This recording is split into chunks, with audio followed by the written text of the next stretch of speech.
Hi, guys. Sorry about that. All right, so I'm going to call them. Everybody can hear me. Our friend's on, Brian's on, Amy's on, and I know Mary Jo's on, so we're good. I call the meeting to order. As a preliminary matter, this is Brendan Tedstone, Select Board Chair. Permit me to confirm that all members and persons anticipated on the agenda are present and can hear me. Members, when I call your name, please respond in the affirmative. Irfan Nasrullah, you're muted. Nasrullah, yes. Okay, thank you. Brian Herr. Yes. Mary Jo Lafreniere. I know she's on. She's probably just muted. Amy Ritterbush. Amy Ritterbush here. Okay. Mary Jo Lafreniere. Okay, she's not present apparently, even though she is. Staff, when I call your name, please respond in the affirmative. Mr. Kamalu. Miss Lazarus. Here. For the record, Mr. Kamalu did not vocalize that he is here. I see him there. Mr. Kamalu. I'm here now. All right. Present. And Yeah. Mary Jo Lafreniere is here. Yep. Additional speakers this evening may include Sean McAuliffe, Chris Alicandro, John Catino, Curtis Smithson, Dan McIntyre, Jim Ciriello, Ann Karnofsky, and Roy McDowell. If there's anyone attending that would like to speak during public forum of this agenda, you must notify the meeting host in advance. You may do this now by using the raise hand feature of Zoom. Executive session. I request a motion to enter into executive session to approve executive session minutes, to consider the lease, sale, or value of real property in relation to the Main Street parking, 25 and 35 Main Street, because the chair declares that an open meeting may have a detrimental effect on the negotiating position of the board, to allow Norman Kamalu and Elaine Lazarus to participate in the discussion, and to reconvene an open session at the conclusion of executive session. So moved. So I have requested a motion. So moved. So moved. Second. Seconded. Any further discussion? Hearing none. How do you vote? Mr. Nasrullah? Nasrullah, yes. Mr. Herr? Or yes. Ms. Lafreniere? Frenier, yes. Ms. Ritterbush? Ms. Ritterbush, yes. Mr. Tedstone, yes. So we are going to leave Zoom and go to Google Meet. Stand by, everyone. We'll be back after executive session. Thank you.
So the meeting doesn't start till 6:30.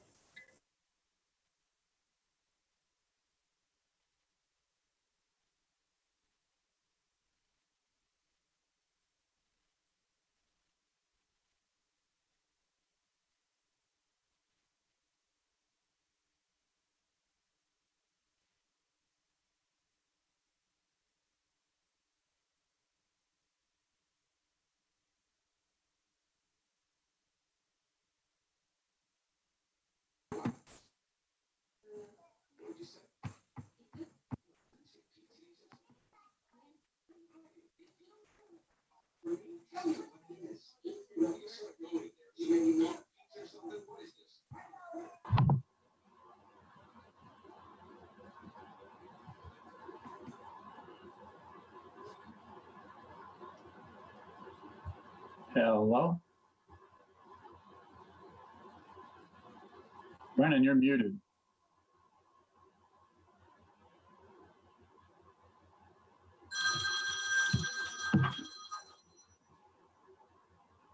Hello?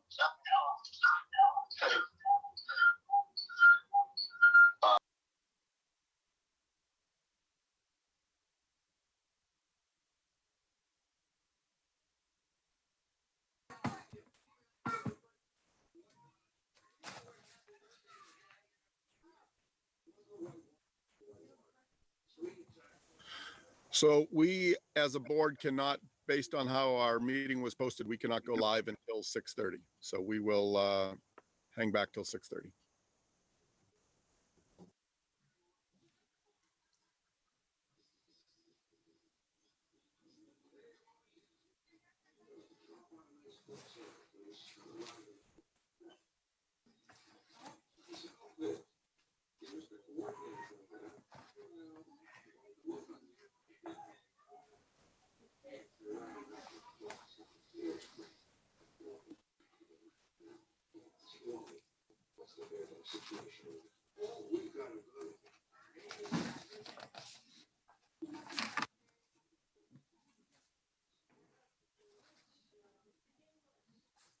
Ow.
Hi, guys.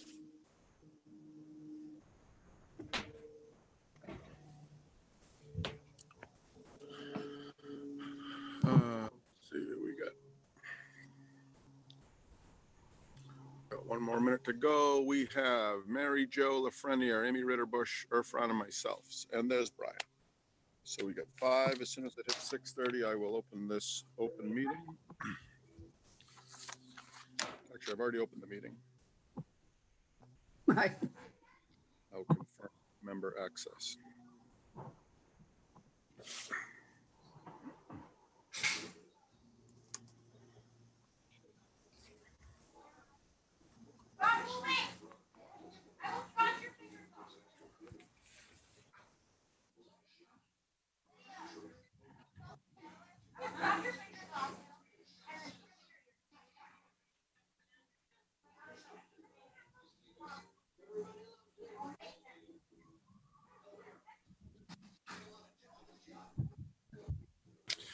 All right, so it's 6:30. As a preliminary matter, this is Brendan Tedstone, Select Board Chair. Permit me to confirm that all members and persons anticipated on the agenda are present and can hear me. Members, when I call your name, please respond in the affirmative. Irfan Nasrullah, Nasrullah here. Brian Herr, Here. Mary Jo Lafreniere, Here. Amy Ritterbusch. Here. This open meeting of the Hopkins Select Board is being conducted remotely, consistent with Governor Baker's executive order of March 12, 2020, due to the current state of emergency in the Commonwealth due to the outbreak of the COVID-19 virus. Want to read the rest? Yeah. In order to mitigate the transmission of the COVID-19 virus, we are complying with the executive order that suspends requirement of open meeting law to have all meetings in a publicly accessible physical location. All members of public bodies are allowed and encouraged to participate remotely.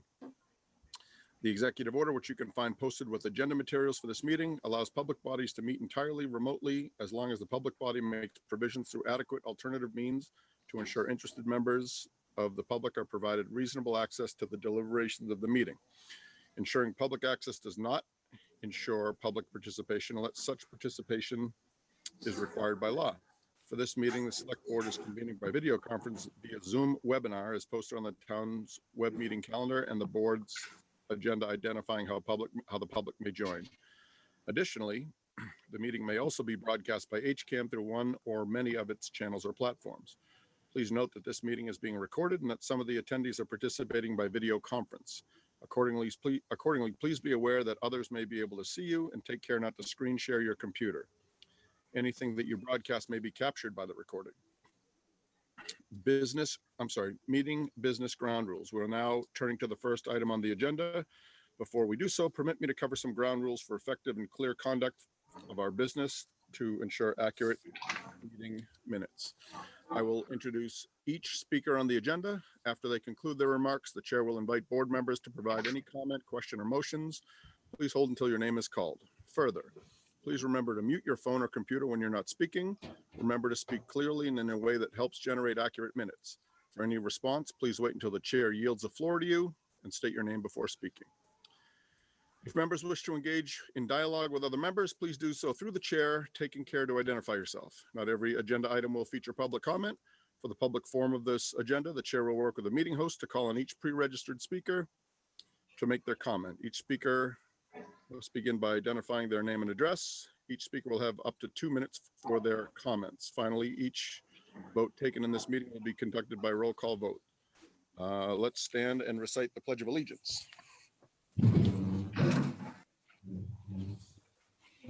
I pledge allegiance to the To the flag flag Of the United States of of America, America, for for which it which it for which it stands, stands, stands, one nation, under God, under under God, God, indivisible, with justice. liberty and and justice for all. All right, great. Public forum. Is there any member of the public who wishes to speak? Josh, they should have already let you know. Yeah, we have one hand raised, Amy Groves. All right, just give me 1 second here, Amy. Good evening. And Amy, you are on the clock. Go ahead. Very good. Let's see if my camera's on. Well, your video's not on, but we can hear you. Okay, at least you can hear me. That's good enough for me. Good. So thank you.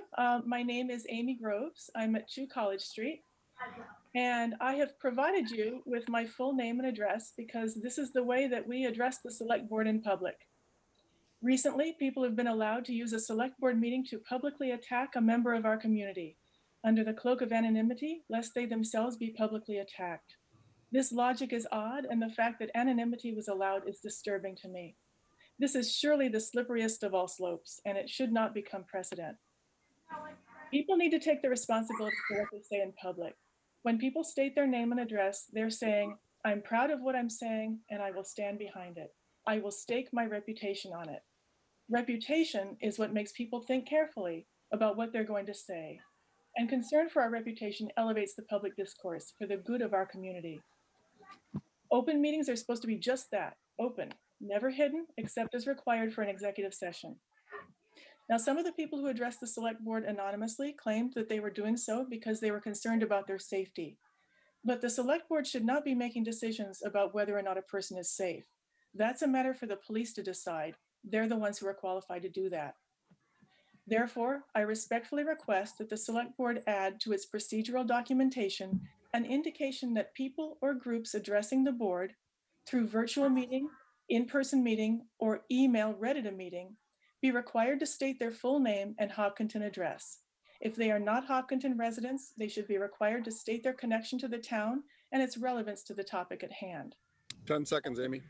Okay, the only exception to this requirement should be that when the Hopkinton Police Department indicates that there's a relevant and credible physical threat to the speaker, threat of property damage, or threat against a member of the speaker's immediate family.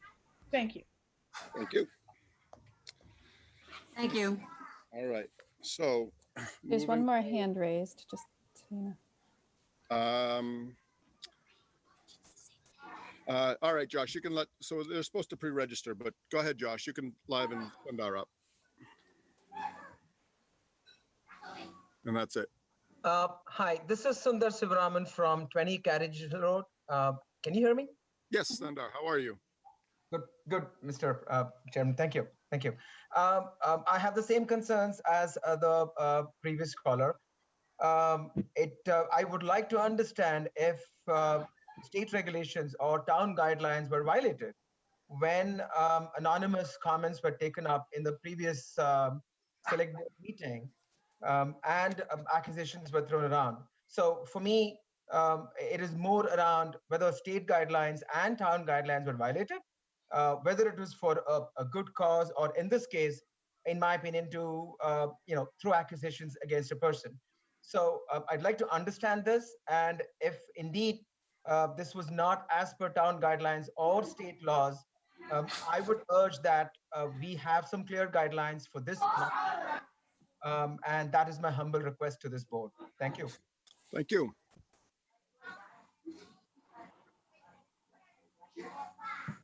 Brennan, you're muted. Thank you. So moving on. So the COVID-19 update, Sean McAuliffe, would you provide us an update for the town's response to the pandemic, please? Pleased to, through the chair.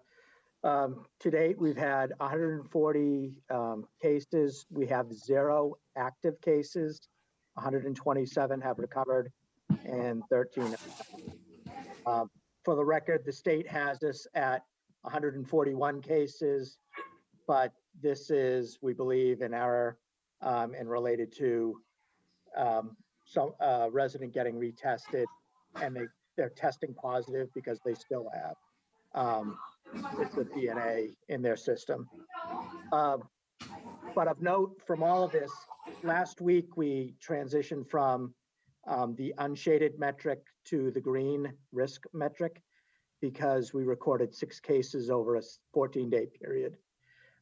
All of those new cases were related to travel. We've had 360 individuals travel or return to Hopkinton since the governor's order went into effect. And I just can't stress enough how risky travel is at this time. And that this travel issue is, in our view, one of the things that's going to make or break us, as we move into the fall and winter season. we actually had 2 additional cases that were travel related, but because they were, because their illness originated outside of Hopkinton, and they actually had residents outside of Hopkinton, we were able to reassign those cases because we were getting actually fairly close to going yellow, and we do not want to jeopardize our reentry. We don't want to add further risk to the community. And one of the things that we've been kind of wrestling with is, in addition to the travel issue, we just received notification of several positive college students. 2 of them are staying on campus. One is returning to Hopkinton after they recover to complete the rest of the semester, we believe, at home. And actually, we had another one today who is a director that have children in college moving forward, is to make a plan. First off, make a plan for the holidays, because as we get towards Thanksgiving and Christmas and your college students return, we should make sure that we have a plan in place at home to accommodate, a Thanksgiving gathering, to assess whether we need to quarantine, if we need to make accommodations for high-risk family members that might want to attend. So we're just asking people to put this, put a plan together, and then in the off event that a student becomes ill at college and seeks to come home to recuperate, we're asking that parents have a plan in place to accommodate their children in that event. Kind of moving on, we continue to support Dr. Kavanaugh and her reentry efforts. As a community, we need to continue to align our efforts to reduce or eliminate potential high-risk exposures, just as Dr. Kavanaugh had set out last week. If we can get the parents to bring their children into a soft quarantine, eliminating high-risk activities or exposures, setting those expectations with their children, all of that together should combine to provide us a safe and successful reentry. Moving on, we have a plan in place for elections. My understanding is that everything's been going well throughout the day. We have a plan in place for town meeting. That is coming together as well. And we are checking off issues that we had last discussed at the beginning of the week. And we're checking things off of the list fairly quickly. So I'm optimistic that we should have a successful and, fingers crossed, uneventful town meeting. Lastly, Casey and I are working on 2 complementary campaigns right now. The first is It All Starts Here, where, again, we're continuing to encourage parents to acclimate their kids for the reentry to school, to set expectations that, when we're out in public, we need to be wearing a face covering. We need to be practicing distancing.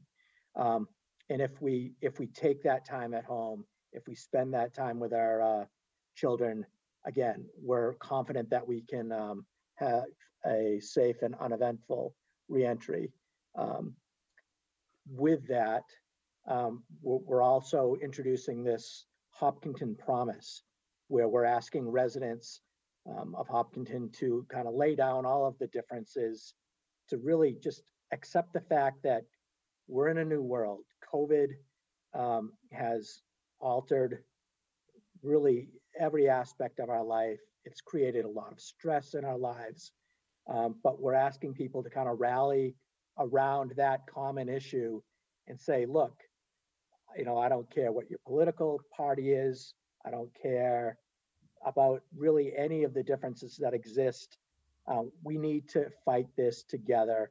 And if we're working together to reduce our risk, to support our most vulnerable in the community, and really to shop and support our local retailers, we can get through this. And we think that, when we're through with this, we'll just be a much stronger community. And lastly, if I may, this concept goes to another issue that's kind of relevant, is that, we're in the middle of a drought. I've got a number of residents who have commented and challenged whether or not the health department has the authority to discuss or to impose recommendations or restrictions on the use of private well water outside of the home. And at the end of the day, just like COVID, we have a finite resource. We need to protect that resource so that everybody has water in the community. So, we've been challenged that it was an order. It's a recommendation. And if we could all just lay down these differences and focus on what we really need to accomplish, be it water conservation, be it face covering, distancing, and hygiene. If we just all focus on that, those specifics, we'd be a lot better off. And that's all I have for today. It's been a challenge, but as I said, we continue to be checking everything off our list, and we're doing all right. Thank you. Sean, thank you very much for that update. Again, I know we harp on it, and you're probably sick of the accolades, but you and Casey and everybody else involved, the emergency management team, everybody involved has done just a drop dead job here. And as someone that works in the healthcare industry, it really is amazing the work that you guys have done. So as a board, as a representative of the board, and as a citizen of the town, thank you and Casey and everybody else involved, and keep up the good work. Thank you. So if the board will permit me, I would like to jump a couple of motions ahead and jump to the annual appointments for a moment. We have. Brenda, could I ask a question of Sean before you do that, or it's too late? I just wanted to mention about town meeting. I do think a little bit more communication about the COVID restrictions for town meeting would be helpful. I know it was in the COVID update, but not everybody reads it. From what I read, it sounds like 200 people can fit socially distanced under the tent. Yeah. People are going to be asked not to move the chairs, not to sit next to their spouse or household members, right? And let's see. And then if more than 200 people are wondering, if more than 200 people come, what will we do? Should they bring their own lawn chair to sit somewhere else? Just the more you can communicate that. Yeah, so we've taken that into consideration. We have the main tent with that seating, that's all going to be socially distanced. We have extra seating for any overflow. We have a dedicated area. We actually have multiple. We've taken into consideration that we could see or have to address multiple scenarios, and we have multiple seating areas set aside for that. To your point, we have started working on a set of expectations that'll be sent out, I believe, starting this week, on what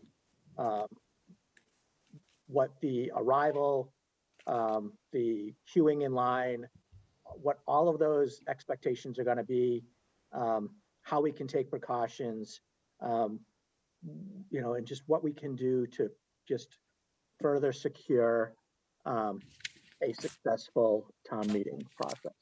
Okay. So thank you. Casey and I are going to be putting together quick 1-minute video updates. We'll be sending out infographics. And then all of this will be supporting town meeting. It'll also work to support the school reentry, and it'll also continue to support our efforts as we move through the fall and winter season. So we're trying to mesh all of this. I've got the fire department and police department, and actually Josh, working to wordsmith this and shop it all together so that, again, we have a nice cohesive message that's going out to the public. And it's, I'll note that that's one of the things that actually Fox News recognized that has been coming out of this department. And that's one of the reasons why they've been following Hopkinton. That's how they engaged Dr. Kavanaugh. Great. So, yeah, we're working on all of that. All right. Had a draft. I got to, Sean, I got to jump Yep, off of this yep, right that's now fine. because we have a person that's only here available till 7. Okay, great. And Thank good you. luck to you. Good luck to you for saying Fox News. All right. So jumping off to annual appointments, the board will consider appointments to 3 committees. The reason we're jumping to this next agenda item past the consent agenda is because Mr. Alicandro is only available till 7 o'clock. So Josh, if you would go ahead and make Mr. Alicandro's microphone live, please. So there are 2 applicants for 1 at-large vacancy on the CPC, the Community Preservation Committee, Christopher Alicandro and John Catino. Board members, you can liven Catino up too, but I don't believe he's on based on the attendees list that I'm looking at. I don't see that he's on. So we all know Mr. Catino. Board members, do you have any questions for Mr. Alicandro? You know what? I got to go in order. Mr. Nasrullah. So I would actually prefer to hold my questions till after he speaks. Okay. Okay. Sounds good. Is the board member or all the board members inclined to agree with that? Okay, great. So Mr. Alicandro, how are you? Welcome.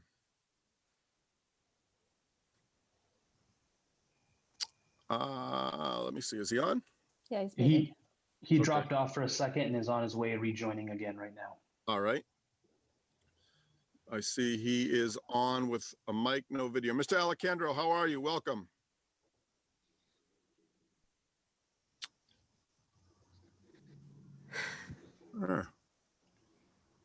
Sorry, I'll try again. Can you hear me? There you go. How are you, Yes. Chris?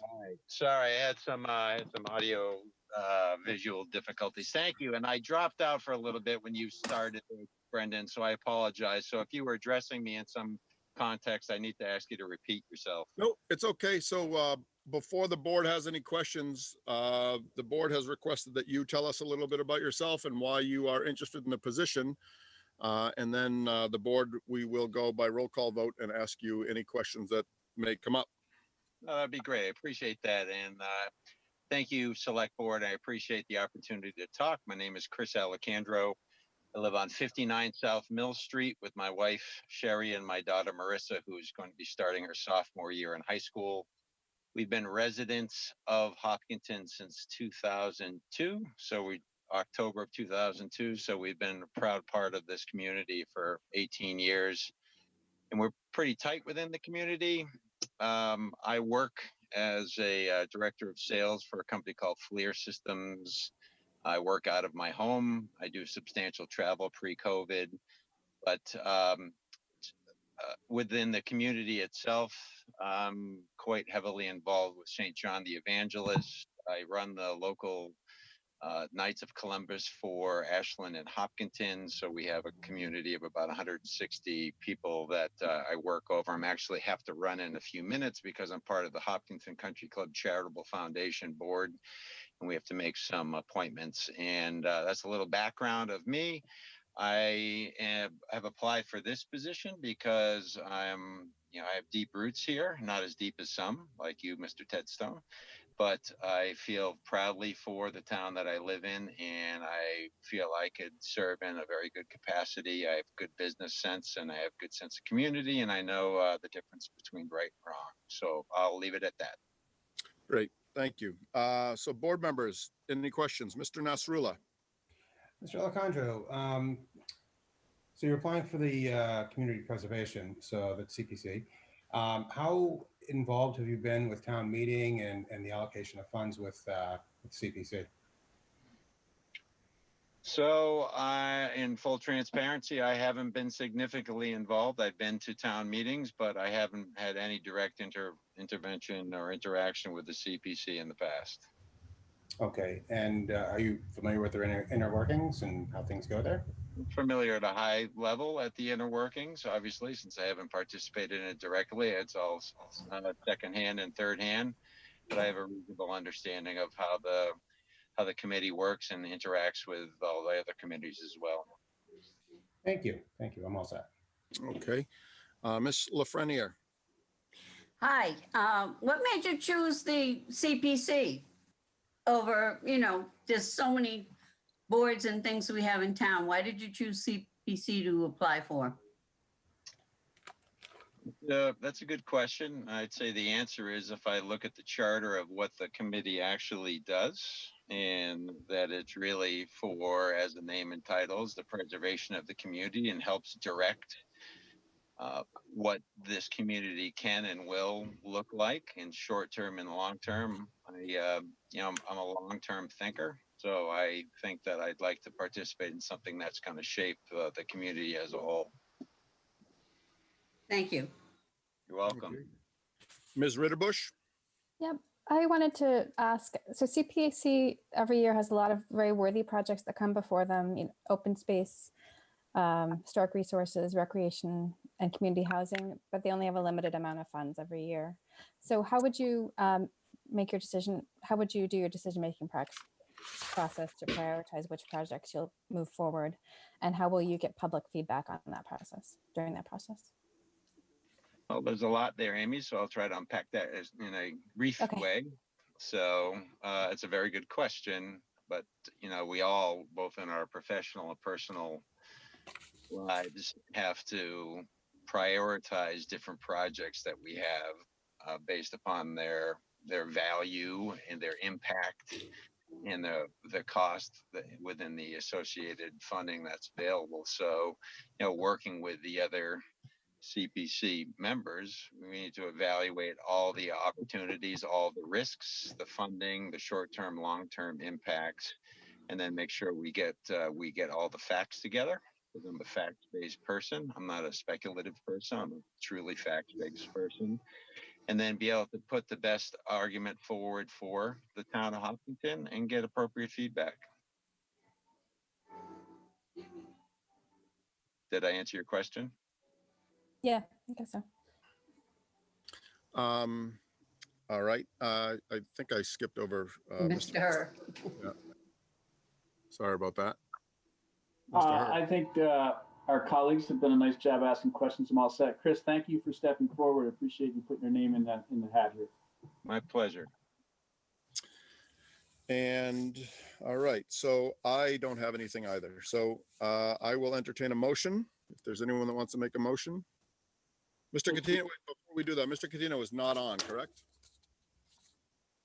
All right. Mr. Catino's not here. Nope. Mr. Chair, I move that Chris Alicandro be appointed to the CPC. Does anyone want to second that? I missed it. I'm sorry, Brian. Would you repeat that? The motion was Mr. Herr moved that we appoint Chris Alicandro to the CPC. Okay. Are you second? You second it? Okay. Yes. Any further discussion? Hearing none. How do you vote? Mr. Nasrullah? Nasrullah, yes. Mr. Herr? Herr, yes. Miss Lafreniere? Lafreniere, yes. Miss Ritterbusch? Ritterbusch, yes. And Tedstone, yes. So that is a resounding 5-0.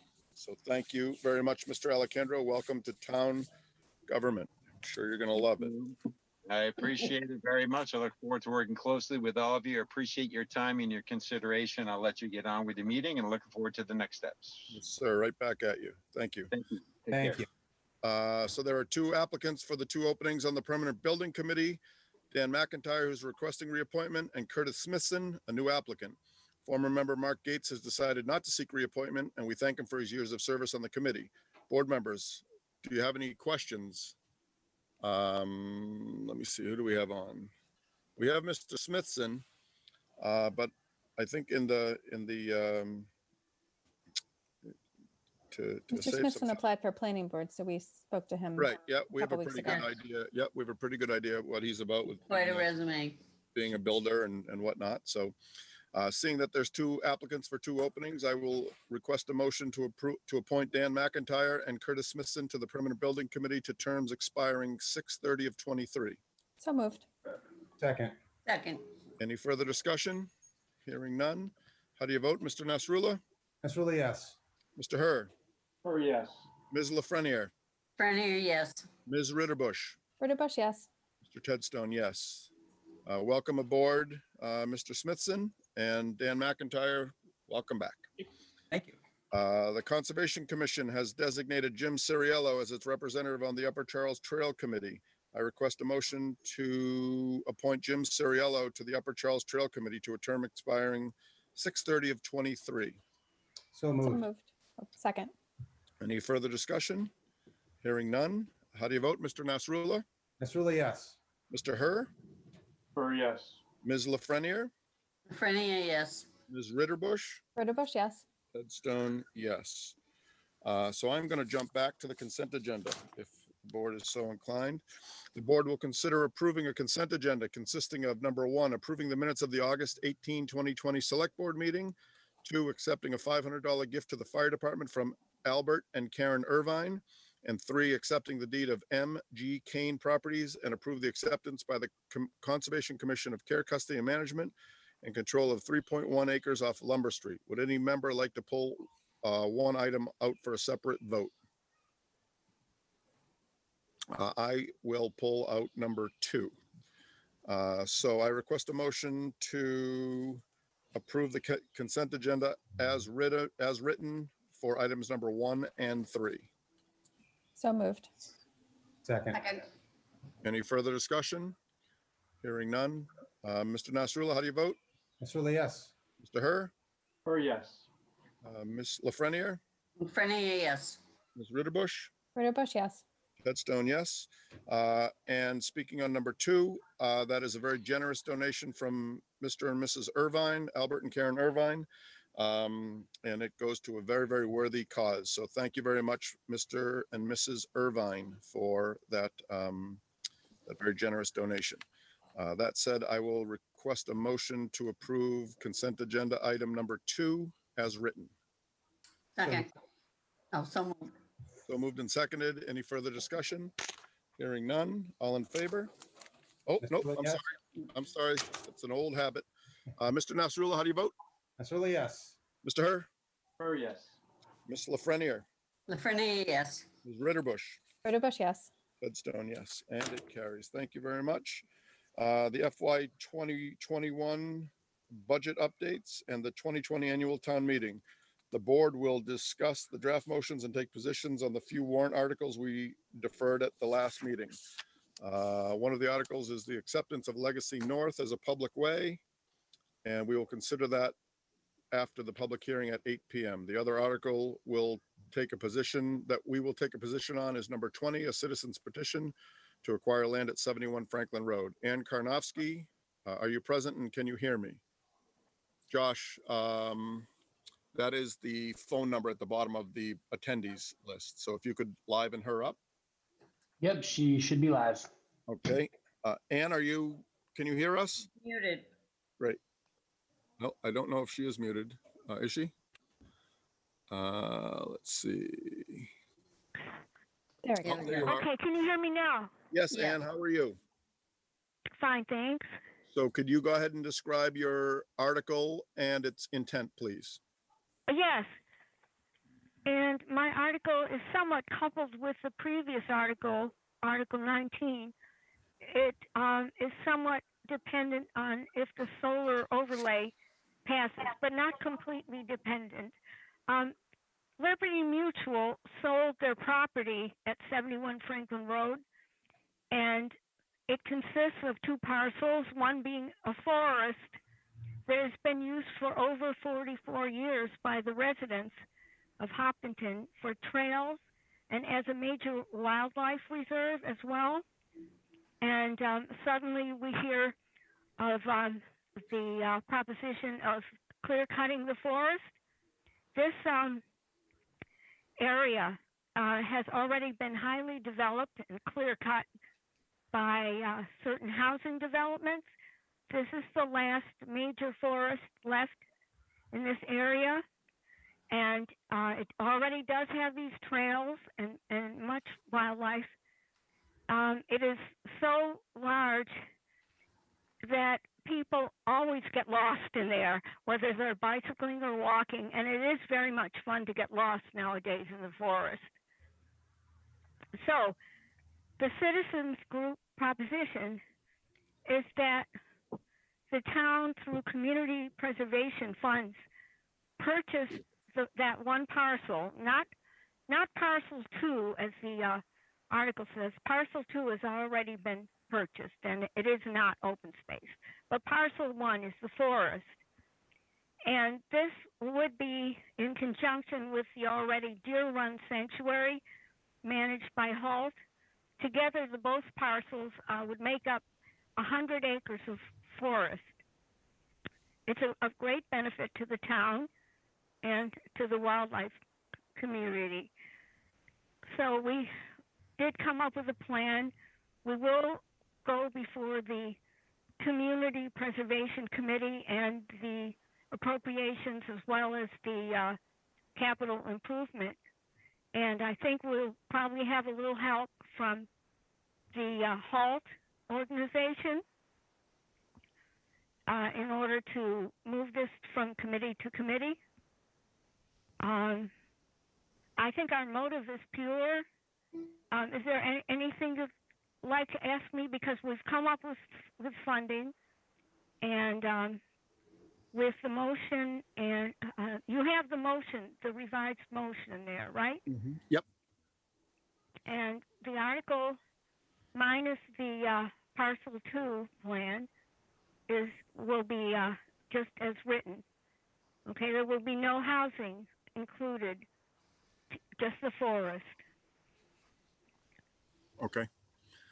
Mr. Kamalo, can you kind of piggyback off of what she was saying and talk to us a little bit?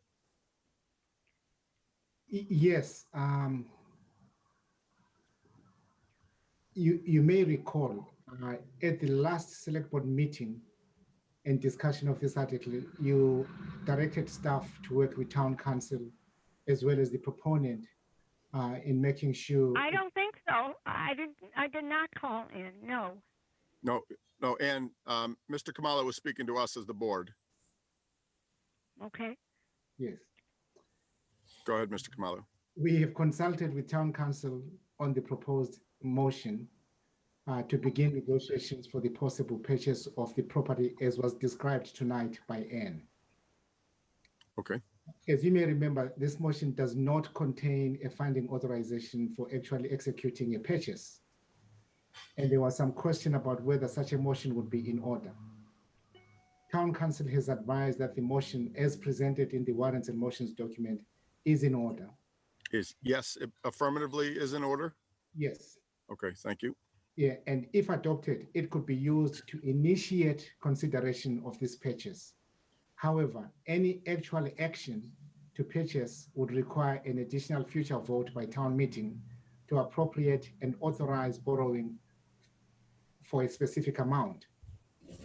With that information, I advise that it would be proper for the select board to vote either to recommend or to not recommend this motion to town meeting based on the select board's judgment of the proposal, with confidence that either course of action is within the board's authority. Okay. Board members, do you have anything? Mr. Nasrullah? Mr. Chair, can I go first, please? The proponent referenced Article 19, which was the solar article. And given that of sorts, I'm going to recuse myself from this discussion. Thank you. I was not aware that you had any involvement in solar in your professional career, Mr. Herbert. Thank you for bringing that to our attention. You do now. All right, so I was going to speak to you for trying to jump out of turn, but now I don't have to. Mr. Nasrullah, the floor is yours. Mr. Chair, I'm also going to recuse myself as I have worked with Ms. Karnofsky in the past as a. Okay. Well, Ms. Okay. Lafreniere, you're on. Okay, well, now let me understand this. This article is just going to allow us to go forward and look. Do we have a price? How much is this going to cost? And then they want to look at halt, and they want to look at. I'm told that it would probably be a very acceptable cost, since it really is not suitable for development, and since it could be a prescriptive easement, so to speak, for the town, since the same trail walking activities has taken place for more than 44 years with the cooperation of Liberty Mutual. It's really a parcel that would not really be fit for development other than open space. Okay. As an assessor, I find when people say it's not developable, next thing you know, it gets developed. But I should say I have an appeal in to the DEP, which will be coming for a site walk this Thursday, and we are well prepared to preserve this forest. Okay. Well, this is just going to allow you to move forward to approach various people for funds. Yes.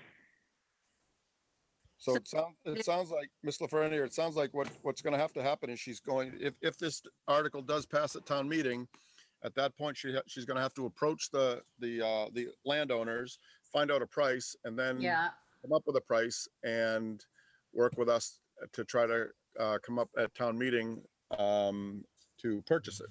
There's nothing to say that this parcel would be sold, but this would simply give them the right to try to go ahead and do that. Okay, and we're not purchasing anything right now out of the article. No, We're giving them the right everything would have to go back to town meeting. Okay.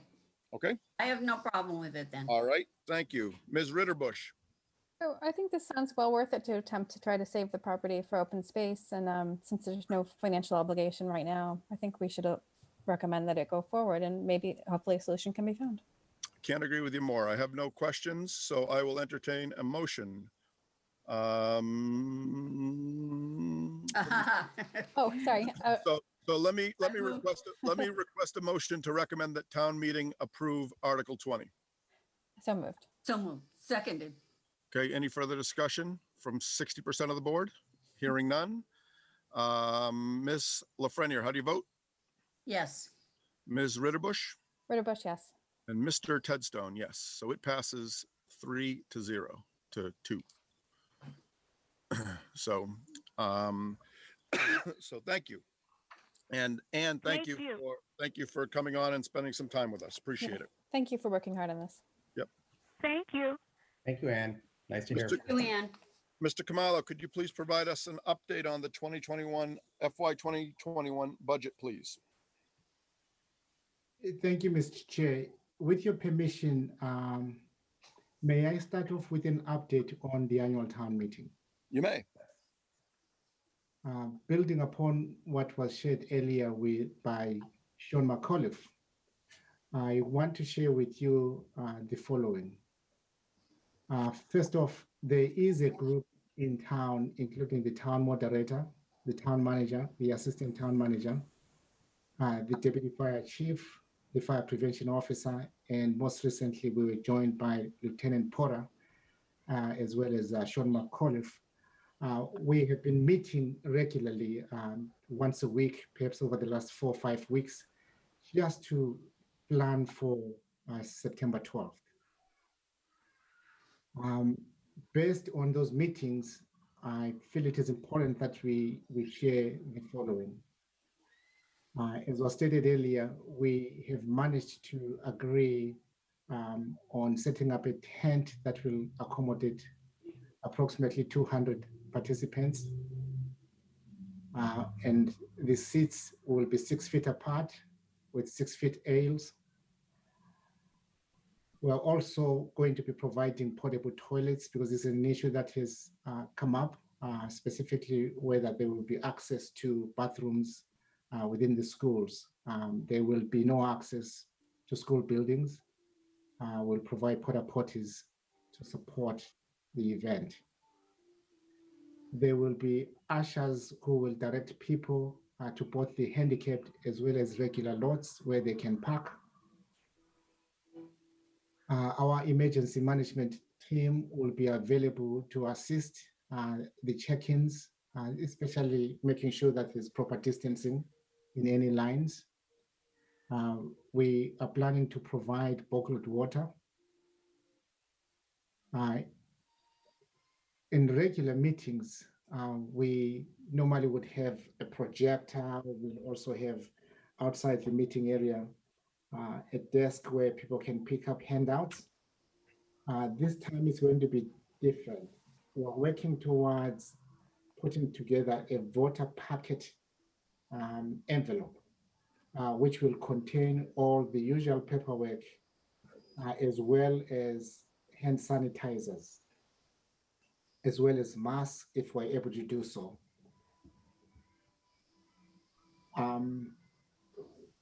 Again, we have been meeting regularly. These are the logistical aspects that we've put in place. In addition, we have been asked the question as to communication. We are relying on social media, our local media. As we have traditionally done, we are working alongside our partners at eHope, HCAM, and the Chamber of Commerce to make sure that we distribute the town meeting related information as much as we can. And through a suggestion that we received, we're also asking all proponents to complete FAQs, which we would like to post sooner rather than later. The deadline for individuals to present information that they would like included in the voter information package is tomorrow. In fact, the original deadline was last Friday, and the town moderator was considerate enough to allow an extension until this Wednesday. So basically, that's the effort that we're putting to make sure that we have a very successful town meeting. Good. Thank you, Mr. Kamalo, and thank you, you and your committee for hard work getting us up and running and going to hit the floor running at this crazy town meeting. So do you want to give us, sorry, board members, do we, Mr. Kamalo, Mr. Nasrullah, do you have anything? Any questions on this? I don't. I think fantastic job, Mr. Kamalo. Great work. Mr. Herr? He's got nothing. Ms. Lafreniere? Just, I assume the town clerk was also involved in this? Yes. Oh, sorry, I left him out. Definitely he was. Yeah. Okay, that's all. Yeah, he's been part of this and played a big role in identifying the company that at the process for securing the tent. Good job. Ms. Ritterbusch? I really appreciate the update, and it sounds good so far. I'm very nervous that it's not very many days away now, so we got to make sure we get all that info posted as soon as we can. Yeah. Yep. Yeah. I'm here. So great. So Mr. Kamalo, why don't you go ahead and do you have anything on the FY 2021 budget? Yes, and I have a very, very detailed and lengthy update. Oh, great. And with regard to the fiscal year 2021 budget and the associated town meeting articles in motion, I am pleased to report that the Appropriations Committee completed its work and issued an excellent report last Friday.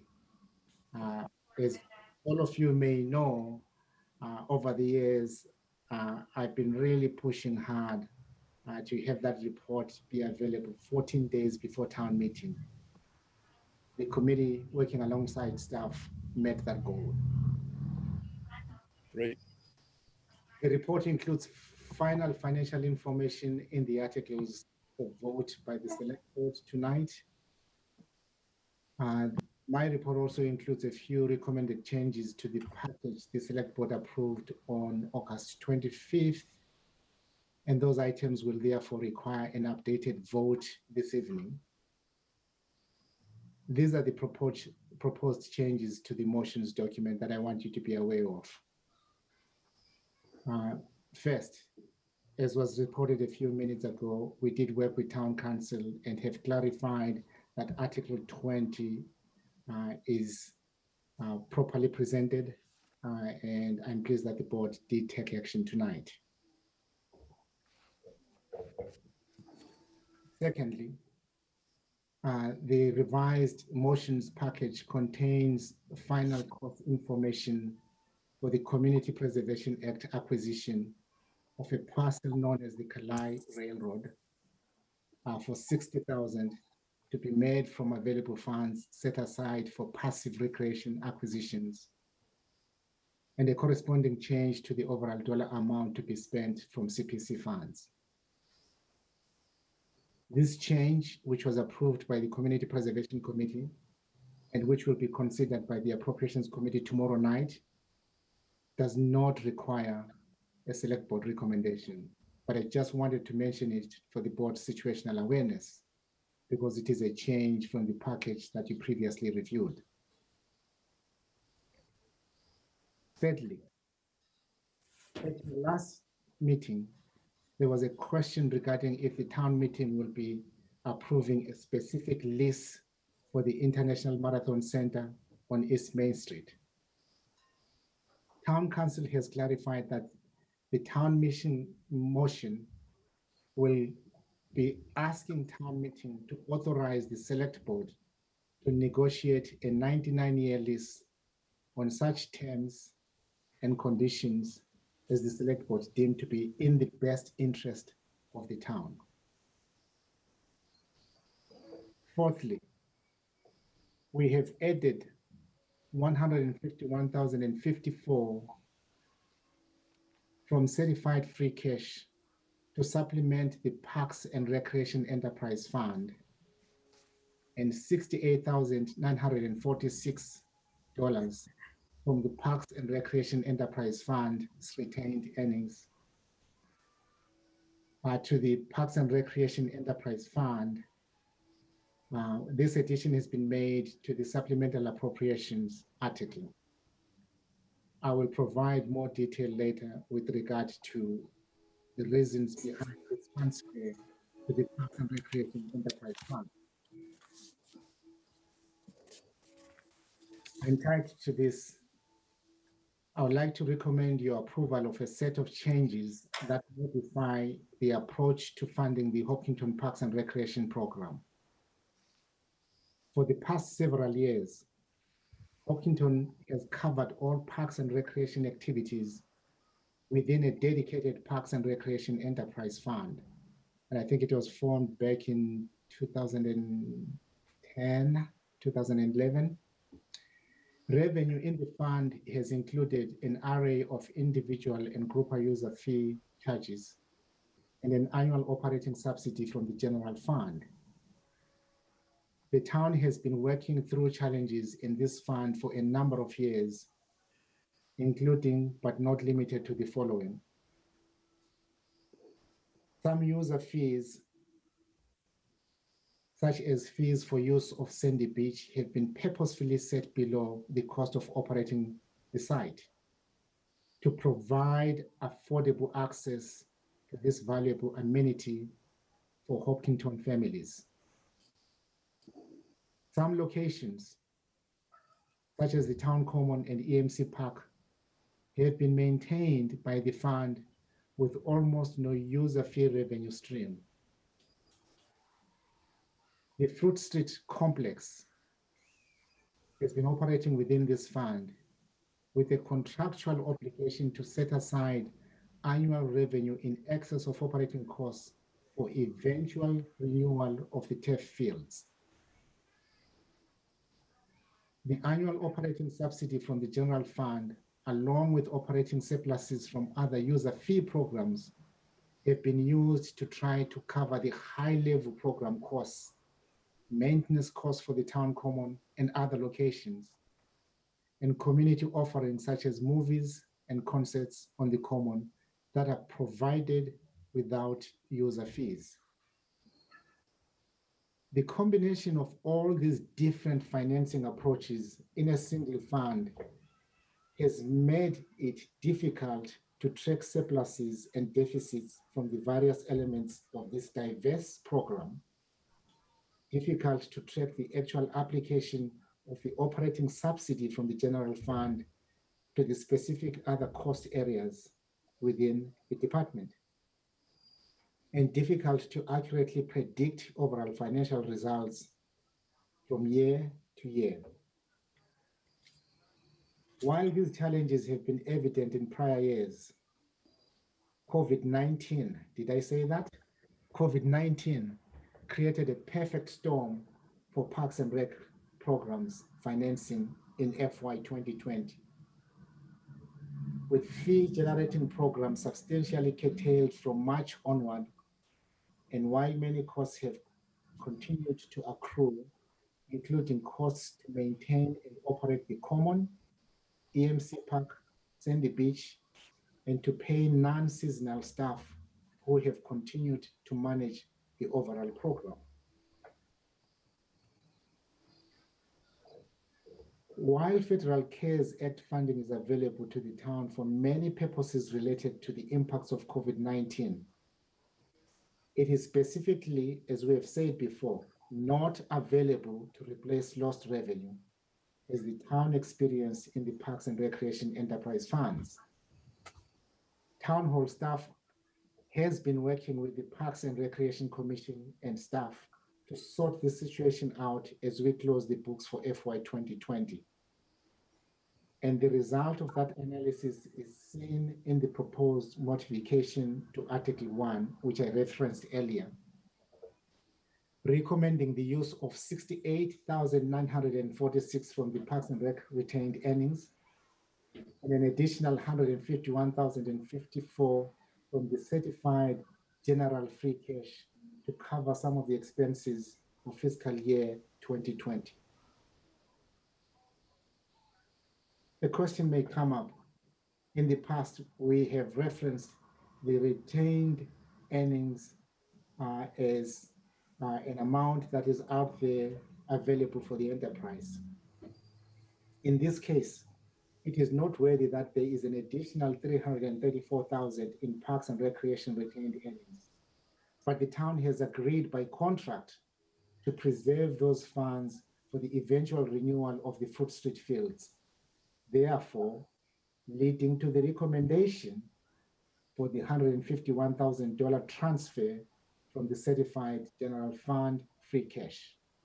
Again, the 334,000 that we have in retained earnings for Park and Rec is reserved for future repairs and the replacement of the turf fields at Fruit Street. This is by contract, and that is why we're dipping into the general fund reserves to address the shortfall in FY 2020, which in fact, I think as you have heard, is not anything that just happened in FY 20. It is an accumulation of a series of events that have happened over the years. Coming to the town meeting with a request for post-year adjustments on this scale, even during a major economic catastrophe, has highlighted the need to make structural changes in Parks and Rec program financing. And that recognition has led to a series of late-breaking budget adjustments for FY 2021 that the Select Board is being asked to review and approve this evening. The Parks and Rec Commission and program staff have led a review of program financing with support from town hall staff. Last night, I am pleased to report that the Parks and Rec Commission voted unanimously to recommend changes to the FY 2021 budget proposals as follows. eliminate the general fund operating subsidy to the Parks and Recreation Enterprise Fund, which was $148,981 in FY 2020. Retain the top-level programmatic cost responsibility, including the Recreation Director salary and benefits, a portion of the permanent part-time office staff salary and benefits, operational costs for Sandy Beach, utility costs for the town common and other public spaces, and debt service for Sandy Beach to the general fund in a new Parks and Recreation departmental request of $181,605 in FY 2021, with Sandy Beach and the town common revenue to be deposited to the general fund. Retain the cost responsibility for physical maintenance of the town common, EMC Park, and other fields to the Department of Public Works at a cost of $90,000 in FY 2021, with the Parks and Recreation Commission as the customer for service quality. This is the same approach that I think you all saw at play when we transitioned the maintenance of the common. Operate programmatic user fee generating programs such as the camps, the clinics, the sports leagues, the ski program, etc., on a break-even basis with fees set to cover the incremental costs of operating programs within an existing but dormant Parks and Recreation 53D revolving fund. That fund was last active in 2018. Operate the Fruit Street Complex as the sole activity within the existing Parks and Recreation Enterprise Fund, allowing that account to continue to raise revenue for the renewal of the Fruit Street turf fields, and consider, again in collaboration with all stakeholders, transitioning that account from an enterprise fund to a special segregated 53E.5 revolving fund in FY 2022. These changes are reflected in the recommended adjustments before you tonight, and I did email them also to you yesterday, showing an increase in spending in the general fund and a decrease in spending in the Parks and Recreation Enterprise funds. If adopted in FY 2021, major programmatic costs without significant revenue streams would be managed through the general fund, as other town departments are. The Fruit Street Complex would be managed through the existing enterprise fund as a separate enterprise, and all other fee-paying programs will be operated on a break-even basis in an existing but unused revolving fund that was adopted by the town back in 1978.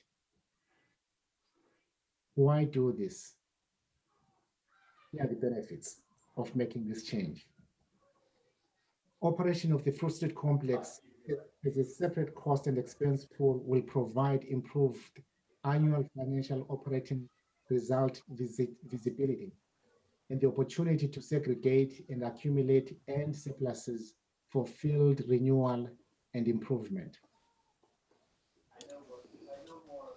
Secondly, operation of user fee generating programs such as camps, clinics, sports leagues, ski, etc., on a break-even basis with fees covering direct incremental costs will greatly improve transparency and visibility of user fee revenue and linked expenses, while purposefully not providing a contribution to the maintenance of the town common for utilities or for other high-level program management costs as we've been doing in the past.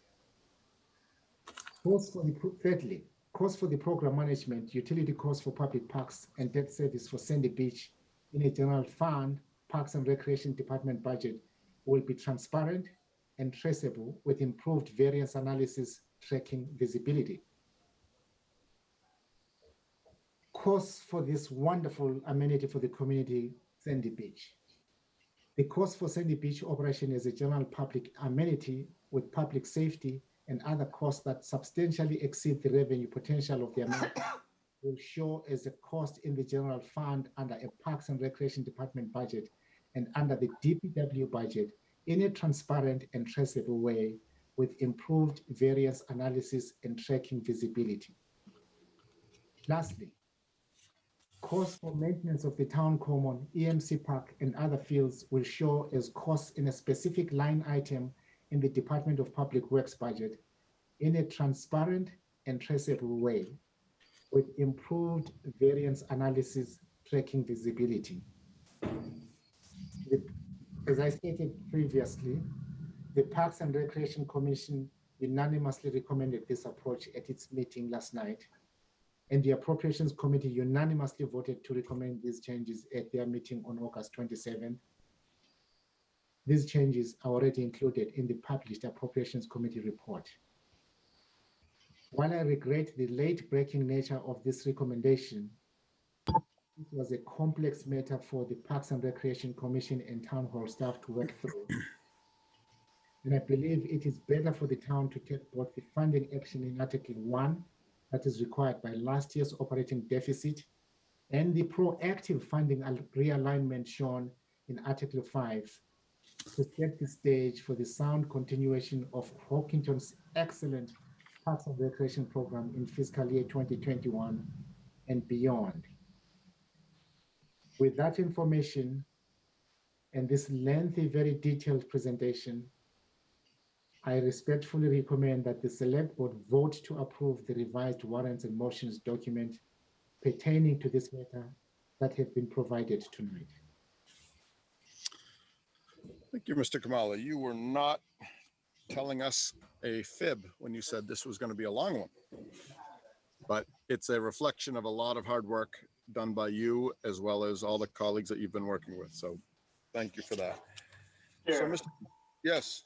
in the interest of time, and then we can have a discussion, I move that the select board approve and authorize the changes to the motions and warrants document as requested by the town manager this evening, specific to the budget. Second. Any further discussion? Mr. Nasrullah?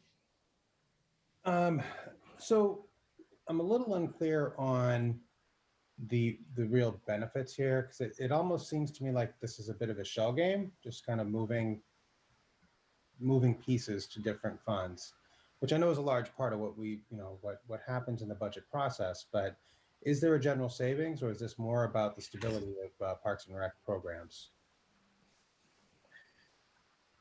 Mr. Paul. I think it's the latter. Okay. Yes, it's providing for the stability that is required to operate this very important service for the community. Mm-hmm.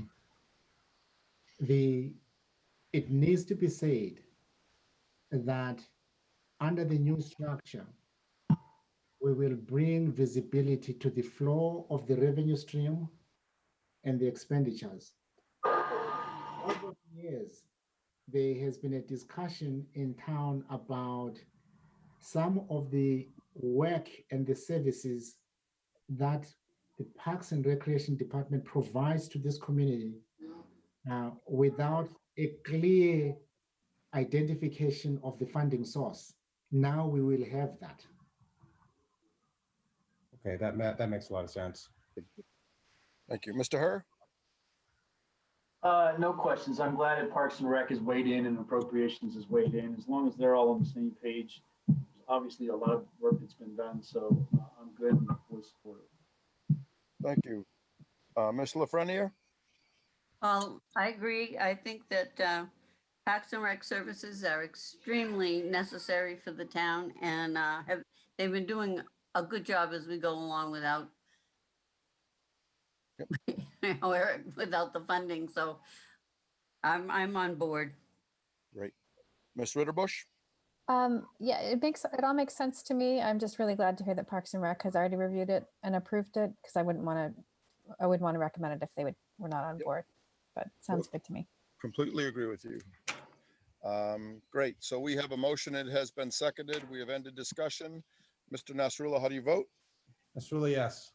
Mr. Herr? Herr, yes. Ms. Lafreniere? Lafreniere, yes. Ms. Ritterbusch? Ritterbusch, yes. Tedstone, yes. So that carries 5-0. So good. So we're all set with that. So This next item, so we have a public hearing, not a public hearing, sorry. We have a street acceptance public hearing at 8 o'clock. So we'll try to get through this next item before then. Mr. Kamal, you're all set with that prior article, correct?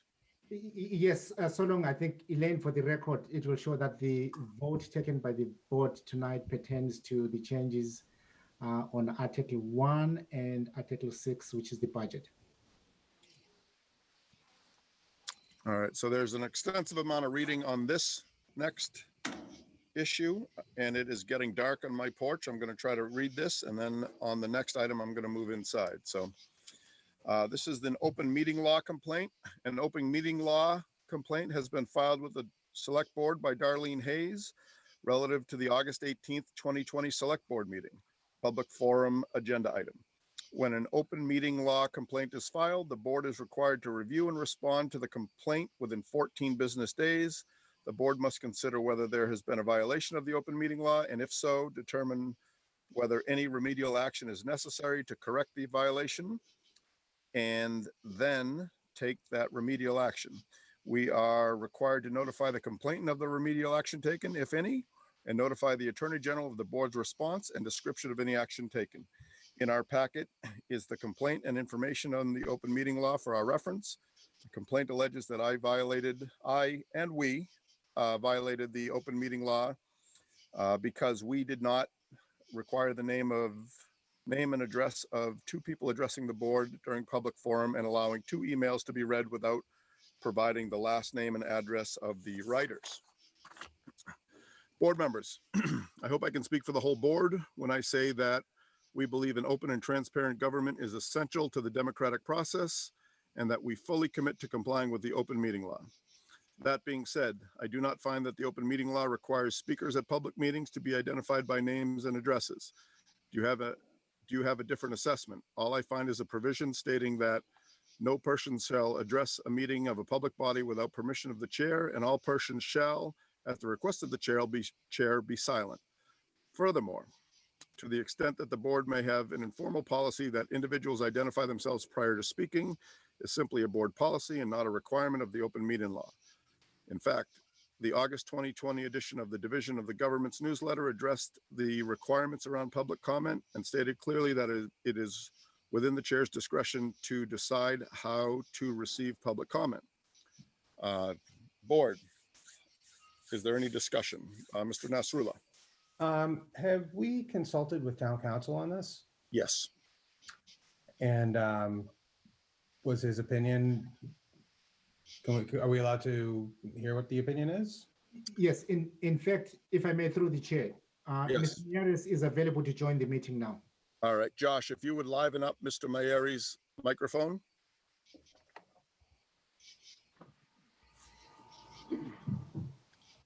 Ray, if you would take yourself off of mute and join our meeting, we would appreciate that.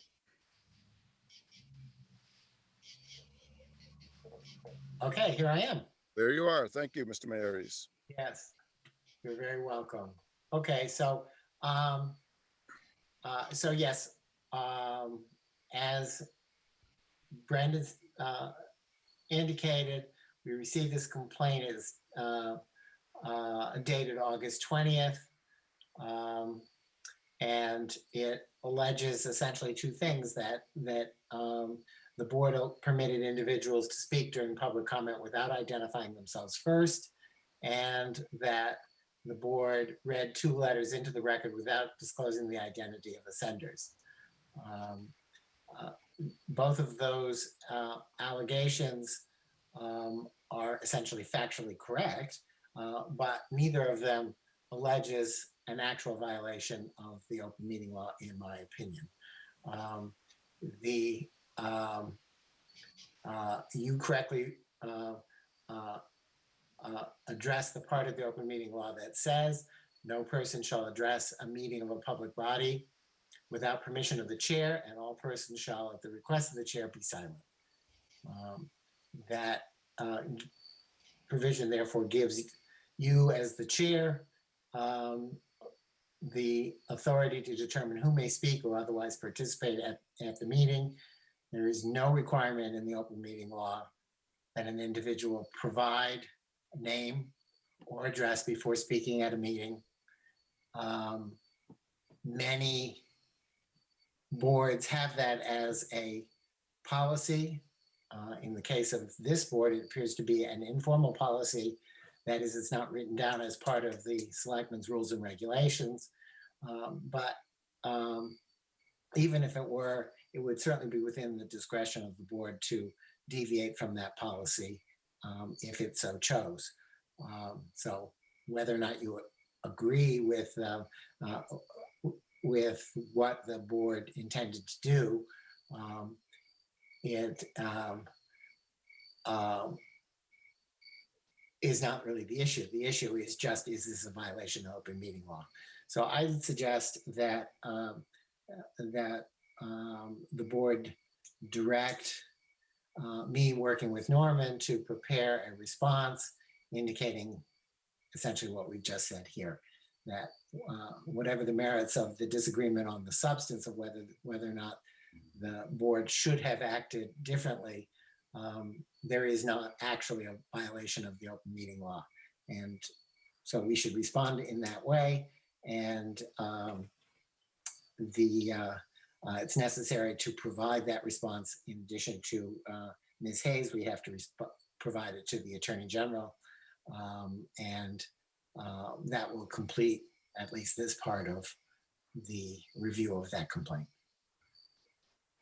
Mr. Chair, in the interest of time, I move that the select board direct Mr. Kamala and Mr. Meyeres to prepare an appropriate response to the request or suggestion of an open meeting violation and explain why it was not an open meeting violation to not only to the complainant, but the Attorney General's office. I'm going to second that motion. In the interest of time. Further discussion, Mary Jo? Well, I wasn't happy with it because I have been reading in a number of places in the Selectmen's Manual too, that when a town official is, what they called for a town official's resignation from a board, and they name the person, that the person should have had the letters beforehand, and I didn't even have them. And that they should have been notified and allowed at the meeting. There's just other things involved here, and names shouldn't have been named. And I think that we really have to put together a solid procedure. These letters come in very late in the day. We used to have it they had to be in by noontime Friday to be at the next selectmen's meeting. That wasn't done. There were just other things that were not done that this board has done constantly as we went along. And I think names and addresses are absolutely, you have to do it at town meeting, and we've done it when people come before the board. I have, the whole thing wasn't quite done right. And I'm not saying that it was anybody's fault. It's just that these things came in so late, and we all should have had a chance to overlook them and have more to do with it. It should have been put off to the next meeting once they came in, and not immediately that day. And I just think that we have to get together and put together absolutes when it comes to how you present yourself before the board. Okay. Ms. Ritterbush? Yep, I would agree with Mrs. Lafreniere that so it was not a violation of the specific open meeting law, and so we should go ahead and write the response. But I do Right. also think that we need to develop a better procedure for how we're going to handle it, because our current procedure on the website, we weren't exactly following it. It doesn't exactly address an either. Like our policy right now says that comments have to be received by Friday in writing on Friday at noon before the meeting, and that didn't happen. These came in very late, so we're not exactly following our procedure or past practice. So I think we do need to draft a better policy that we can all agree on going forward. And the other thing is, I think we got some emails this week that said that specifically they were for public comment, but they were not read aloud today either. So I think we're having kind of a wishy-washy policy that people are not understanding, members of the public. They don't know when their letter's going to be read or not. So anyway, that's my 2 cents. Mr. Chair, I I agree with everything that Ms. Lafreniere and Ms. Ritterbusch are saying. But I think in the narrow scope of the question at hand as to whether or not this is a violation of the open meeting law, I think I would follow the advice of counsel. Yep. But I think that Mr. Bush and Ms. Lafreniere raised very important points. Okay. So hearing that, Mr. Nasrullah, how do you vote? Nasrullah, yes. Mr. Herr? Or yes. Ms. Lafreniere? Lafreniere, yes. Ms. Ritterbusch? Ritterbusch, yes. Mr. Tedstone, yes. So thank you. So we have 11 minutes to go before we can do this street acceptance. And let's see. So, Mr. Kamala, can you do the town manager report in 11 minutes? Yes, I can. I will sign off. You have a good evening. Mr. Meares, thank you for your time. I appreciate it. You're very welcome. Take care. Bye-bye. Mr. Kamala, you're on. Yes, thank you, thank you. Main Street Corridor Project. In addition to the notes that I included in your packet, I am pleased to report that the bid opening was conducted this afternoon, and the lowest bid was approximately $500,000 less than the 12.9 million budgeted for the project. So what happens now is that VHB will meet with Mass DOT, review the bid packages thoroughly, and then VHB will make a recommendation to Mass DOT. Good. Thank you very much. Is that it? On the Main Street Corridor project, that's it. And just if any comments from the board. I did have one, if it's okay. Go ahead. I had emailed Mr. Kamalo yesterday, but I had noticed that we have a project portal on the town website for the Main Street Corridor project, and it hadn't been updated with the financials recently. And so actually, it looks like it was updated today. They added in the just compensation payments, so you can see in the timeline what budget has been spent and what's left. So I think that's really helpful for the public. People have been worried about cost overruns, so thank you for doing that. Thank you. And then another piece of wonderful news for the community, as you may have received via email through the efforts of Dave Del Torio, Susan Rothermick, Tim Pearson, Matthew Reed, and Ben Sweeney. The town received from the Department of Energy Resources, the Green Communities Division, an award of $196,521 for the following projects. Approximately $15,000 for the Hopkinton Elementary School ELD lighting, $74,000 for the high school weatherization project, $86,000 for the high school EMS software upgrade, $5,000 for the town's hybrid vehicle purchase, and then $15,000 for the town's installation of 2 EV charging stations. Again, with much thanks to Dave, Susan Rothermick, Tim Pearson, Matthew Reed, and Ben Sweeney, and also recognizing the efforts of members of the community who have been part of the Green Initiative from the time the town worked on Solarize Mass program. I think of the efforts of past members like John Moja, who literally helped us build the relationship with the Mass Green Communities Division and actively participated in most of our meetings with them. Those relationships are paying off.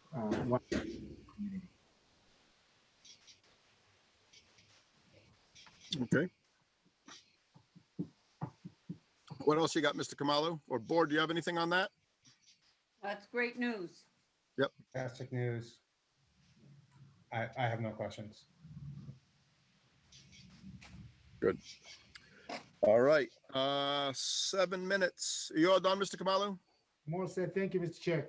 Thank you, sir. Liaison reports. Board members, any liaison reports? Mr. Nasrullah. I have none. Okay, Mr. Herr? Nothing to report. Miss Lafreniere. Well, I got a call from Parks and Rec, and they were just informing me that they are doing a small, like an ad hoc committee within Parks and Rec and reaching out to a few other people on Sandy Beach and on procedures and everything to do with Sandy Beach from the future on. Are they going to sell tags? Are they going to do, what are they going to do and how is it going to run after this year? And I think it's a great idea. And they asked me to participate and I said I might do that. Yes.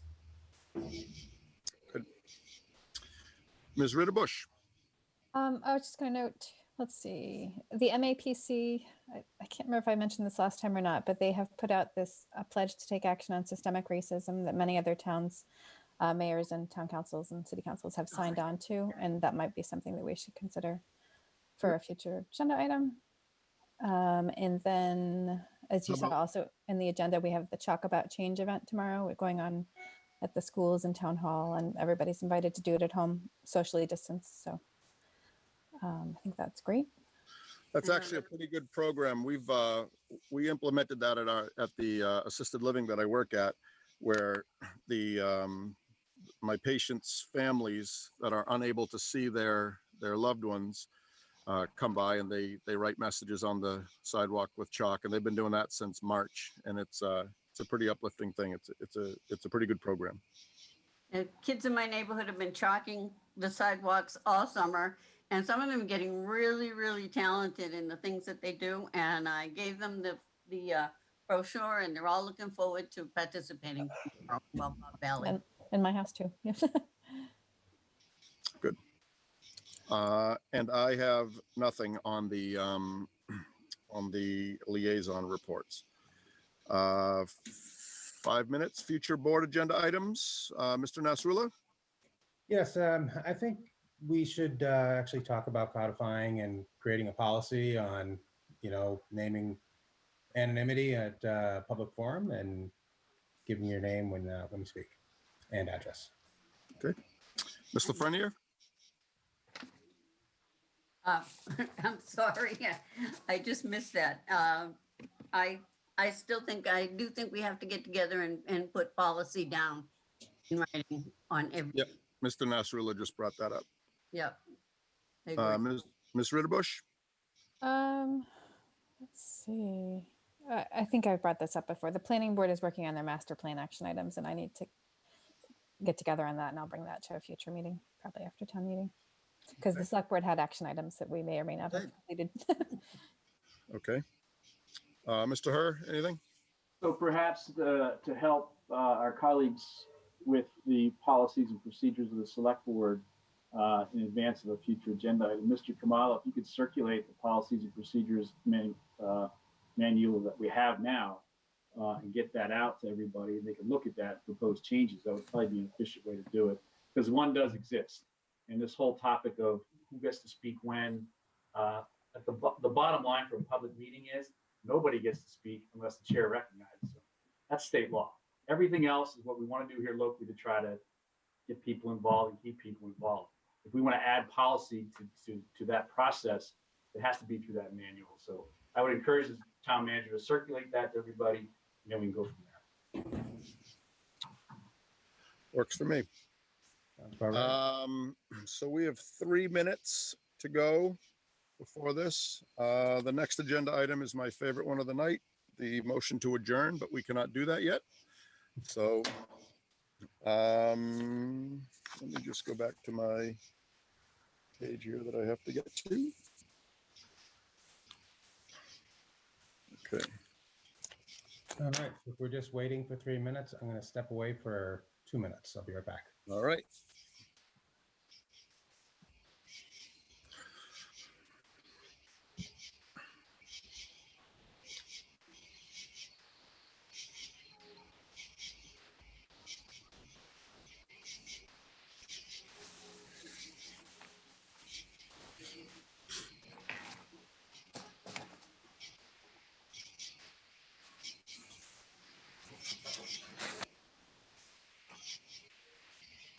I'm afraid I'm going to have to move inside. I can no longer see my papers.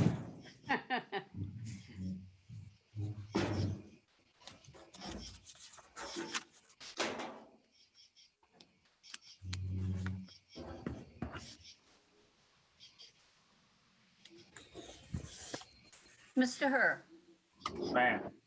can we get together and can you give me some guidance on the Metro West Regional Transit Authority? Absolutely. When do we get notice of the meetings and that sort of thing, how to schedule it?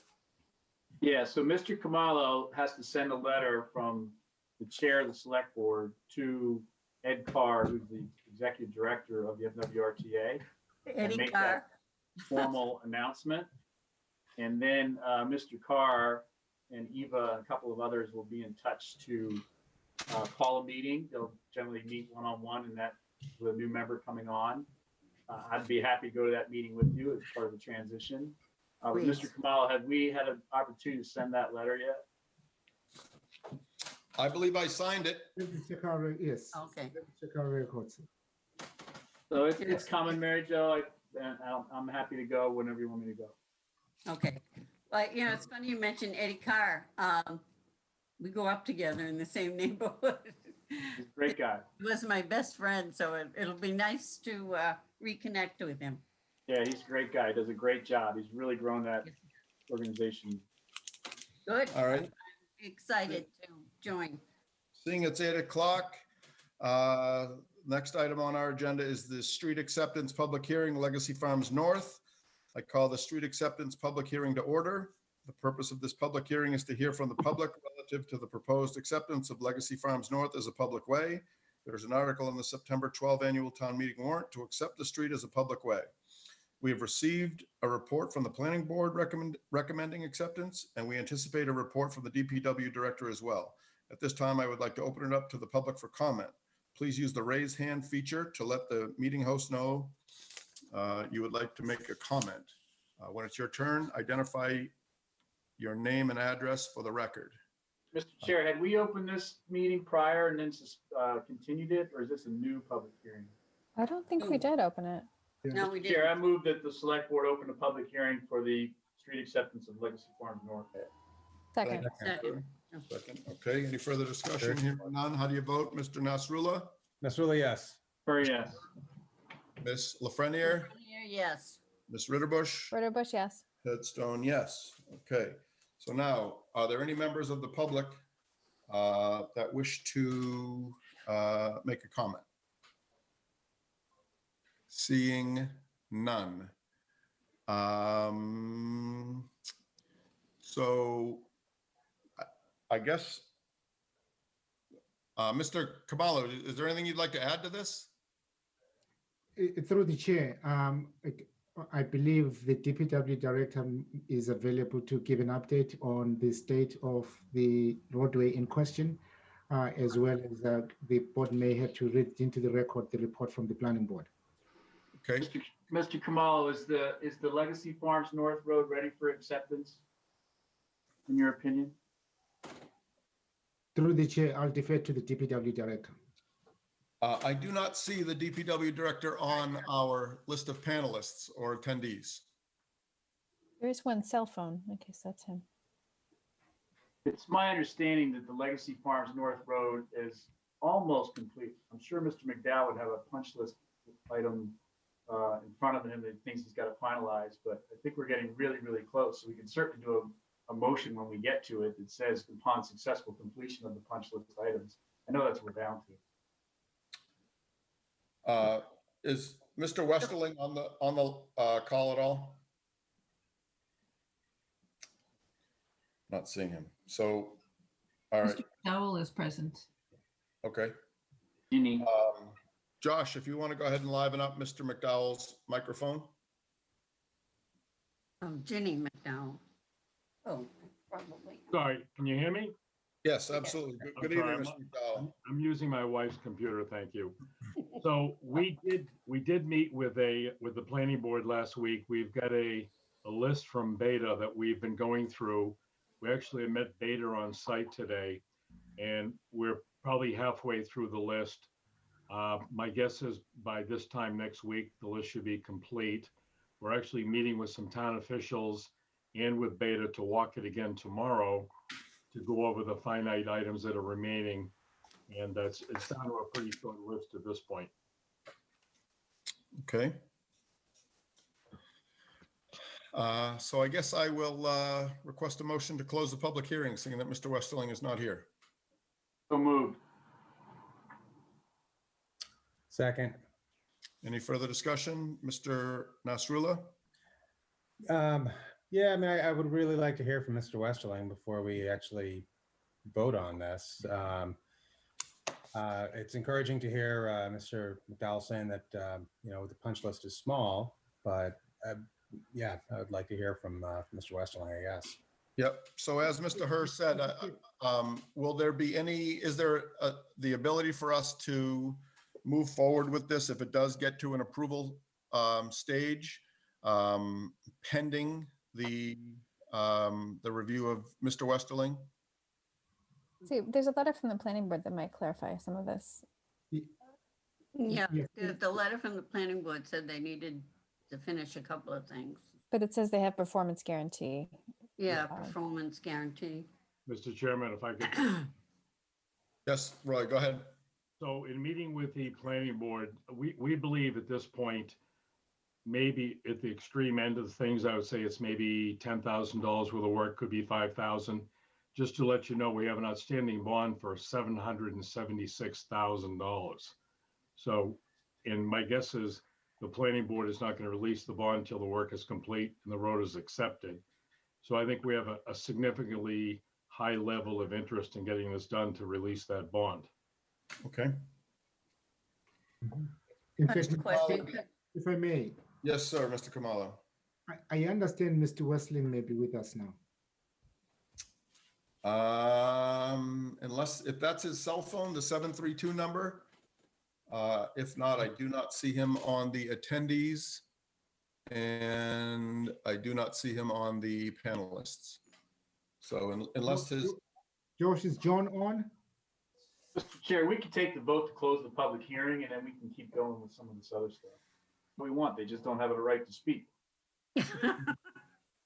That's the whole difference between public meeting and a public hearing. Okay. Well, if we have Mr. Westerling on the line, is he the 732 number? We do. I don't think that we do. No. Yes. So as someone in the construction business that does this every day, the $730,000 bond will not be released until the planning board releases it. The planning board won't release it until the punch list is completed. The motion I think we can put on the table puts the punch list in play, that we're not going to authorize anything to happen at town meeting or anywhere else to do this. Is this a town meeting thing, Mr. Kamal, or is this just us finalizing that? It will be at town meeting. Yeah. So there's about 10 other steps here, folks, that we can get this punch list done. Mr. McDowell's a very sharp businessman. He's not leaving 700 grand in bond tied up over $10,000 worth of trees and a couple of drains. So Mr. Chairman, it's bigger than it is. I see. Hold on, Mary Jo. Hold on, Mary Jo. Okay. I see that Mr. Westerling is on now. So Josh, if you would liven him up, please.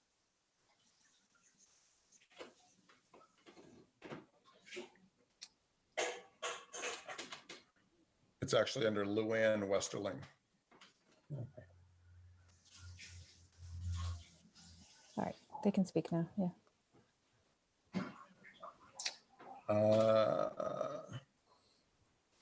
Still not coming up for me on panelists. Yeah, I see him. Or it's, You see me? I Yep. see you, but I don't I hear. don't hear anything, but Yeah. There you go. Go ahead, Mr. Westerling. Good evening. Through the chair, I apologize for being late this evening. My understanding is that the Legacy Farms has a punch list that is quite lengthy regarding catch basin cleaning, swale cleaning, retention pond cleaning. There is also some signs that are missing and some issues with the sidewalk. So there's a lengthy list of items that at this point, I wouldn't recommend acceptance. We could perhaps recommend a conditional acceptance that punch list of items is completed by town meeting.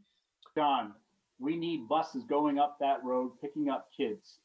We've had 6 months of very difficult transportation issues for that neighborhood. We need to put the punch list where it belongs, in the punch list column, and not continue this disruption of service. Mr. Chairman, I heard someone through the chair. Right, I completely agree with you. We have been working with Beta Engineering and with the planning board and with Mr. McDowell. Mr. McDowell's had that punch list for quite some time now, so we're urging him to complete that punch list of work. There's another item which I know that the planning board, the Board of Health has brought up, and that is with regard to the soils that are there. We have had recent conversations, very recent conversations about the quality of the soil there. There may be some pesticides, which is new information for me, working with the Board of Health director and trying to understand what the best way is so that the town doesn't accept any risk for any materials that might be within the roadway, which could be a long-term liability for the town. Mr. Chairman, could I respond to these? Yes, sir, Mr. McDowell, you're on. Okay, a lot of the things that John mentioned have already been taken care of. All the new signs have been put in. Some of the culverts have been cleaned. Other culverts will be cleaned in the next 2 days. The patching of the roads in the next couple of days. All the trees have been planted. So this whole thing about this pesticide thing, I have no idea what he's talking about. I've never heard of this before. This is something totally new. And whatever it is, if it is anything, I'd like to have someone get me that information, because there's nothing to my knowledge along that road that's a pesticide. Okay. And if I could make one other statement, the bond is actually $776,000. And just to give you a sense of why we want it done quickly, our bond expires on September 29th. If we extend that bond, that will cost us $20,000. We have no interest in wasting $20,000 and not having this list done. So through the chair, if I may, the punch list is not insurmountable. There is work there that has to be done, and I'm happy to hear that Mr. McDowell is working on that punch list. There has been progress made, but to date, as of this public hearing, that punch list is not complete. And Mr. Chair, one other item. I'm meeting tomorrow morning at 9 o'clock for a walk through the entire road with town officials and Beta. I don't know who the town officials are. I was given a call today by Bob from Beta asking if we could walk it with town officials. I'm not sure who they are, and Beta, and we're doing that tomorrow morning. Okay. So we have 11 days to get this Legacy Farms North accepted, or the bus problem for our neighbors in Legacy will go on for months. Yep. We've been very, and I don't mean to sound impatient about this, but as we've all been going through this for many months now, but someone that lives in the construction world and lives in the bond market and I'm not going to ask Mr. McDowell what his bond capacity is for his company publicly, but $750,000 is a significant bond tie-up. So there's a million reasons why he would get this done and get it done appropriately. I can't think of 5 reasons why we would ever want to keep these kids from not being able to get in the bus and go to school in this upcoming year. That's going to be the year it's going to be a challenged year as it is. okay. So if I may just add something, my question is and has been since this whole thing started coming to us is what concerns me, and Mr. McDowell or Mr. Westerling, one of you two should be able to answer this. So we're talking about road repairs. So you're going to get the road patched and then get your bond released. And I am not coming from a construction world. I'm coming from a nursing world. So I don't know how these things work, but I believe there are a significant amount of houses to still be built. Once this road is accepted, does the onus of road maintenance, where they've already, if there's already need for patch on this road, does the onus and the cost of road maintenance moving forward fall on the town? Mr. Chairman, it does. Okay. Although that's only, Mr. Chairman, for clarity, that's only the spine road that leads from East Main Street over to, well, Wilson Street and then further beyond down to Cedar Street. Yeah. All the roads that are off of that, which are where the construction is occurring, those are not town accepted roads and are not anticipated to be. But in order to get to those roads, those 10-wheelers full of gravel and building materials and whatnot are going to need to turn and make 3-point turns and tear up the road on that spine road, correct? And then the onus of that is on us. That's correct, Mr. Chairman. Okay. Mr. Weston, I'm sorry, Mr. McDowell, did you have something else? Well, I was going to say that, number one, they're not really doing 3-point turns on that. They're really either turning left or turning right. But putting that aside, there are only really 2 major developers on that road at this point. One is Pulte and the other is the Trails. So I think, keeping an eye on what happens on that road between now and the end of that construction, I think you have 2 parties to look toward if something is happening in that regard. Okay. So I had a question. Do we have to make a recommendation on this tonight, or could we do it right before town meeting? And once we see the punch list is complete? Mr. Kamalo?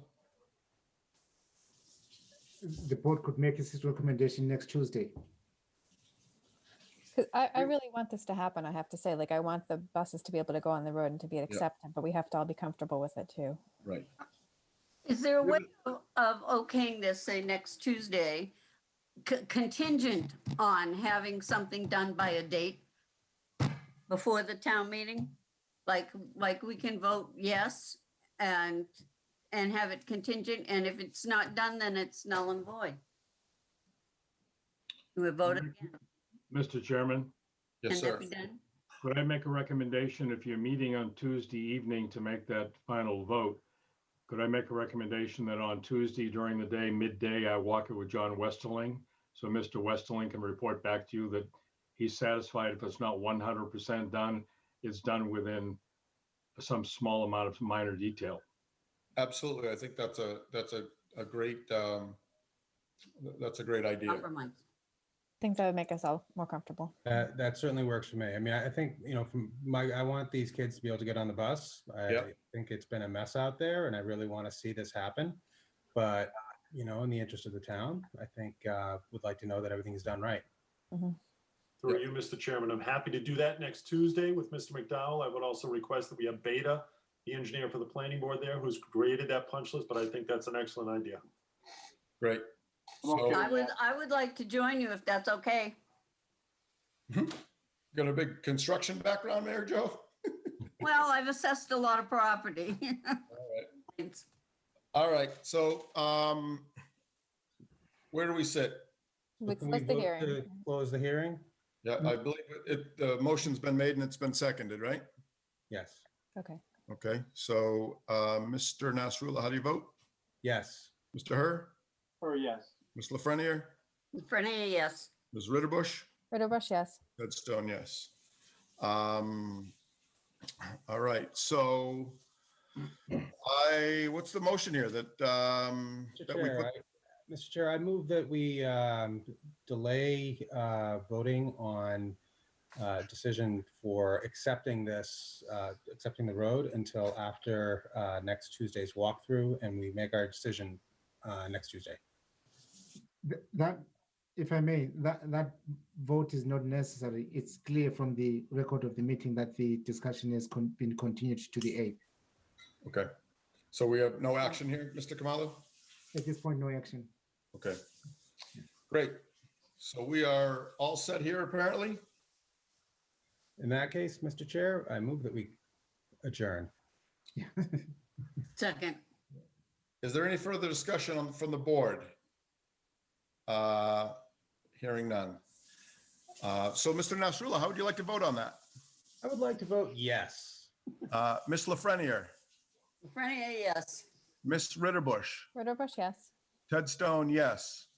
And How Mr. about her? Herr. I saw Mr. Herr was looking to hit the exit button, so I made him wait. Mr. Herr, What was that? how would you like to vote? Yes. All right, thank you, everyone. See you next week. Thanks. Good night, everyone. Thank you.